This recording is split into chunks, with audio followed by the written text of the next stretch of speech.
A to B உங்கள் பசியார எங்கள் ருசி பேசும். தீபாவளியை முன்னிட்டு அமெரிக்க அதிபர் டொனால்டு டிரம்ப் பிரதமர் நரேந்திர மோடியுடன் தொலைபேசியில் உரையாடிய போது பாகிஸ்தான் குறித்து எந்த விவாதமும் நடைபெறவில்லை என்று இந்திய அரசு திட்டவட்டமாக தெரிவித்துள்ளது.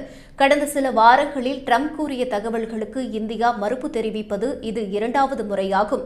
அமெரிக்க அதிபர் டொனால்டு டிரம்ப் பிரதமர் மோடியுடன் பேசியதாக கூறிய தகவல்களை இந்திய அரசு மீண்டும் மறுத்துள்ளது. நேற்று முன்தினம் தீபாவளி நிகழ்வு ஒன்றில் பேசிய அதிபர் டிரம்ப் பிரதமர் மோடியுடன் தான் தொலைபேசியில் உரையாடியதாகவும் இந்தியாவுக்கும் பாகிஸ்தானுக்கும் இடையிலான போரை தவிர்ப்பது குறித்து விவாதித்ததாகவும் கூறியிருந்தார். ஆனால் இந்த தொலைபேசி உரையாடலில் பாகிஸ்தான் குறித்து விவாதிக்கப்படவில்லை என்று இந்தியா திட்டவட்டமாக மறுப்பு தெரிவித்துள்ளது. டிரம்பின் பேச்சுக்கு பிறகு பிரதமர் மோடி தனது சமூக வலைதளத்தில் பயங்கரவாதத்திற்கு எதிராக இந்தியா அமெரிக்கா இணைந்து நிற்க வேண்டும் என்று பதிவிட்டிருந்தார். இந்நிலையில் பீகார் தேர்தல் காரணமாக மலேசியாவில் நடைபெறவிருக்கும் கிழக்கு ஆசிய உச்சிமாநாட்டு கூட்டங்களில் பிரதமர் மோடி பங்கேற்க மாட்டார் என தகவல்கள் வெளியாகியுள்ளன.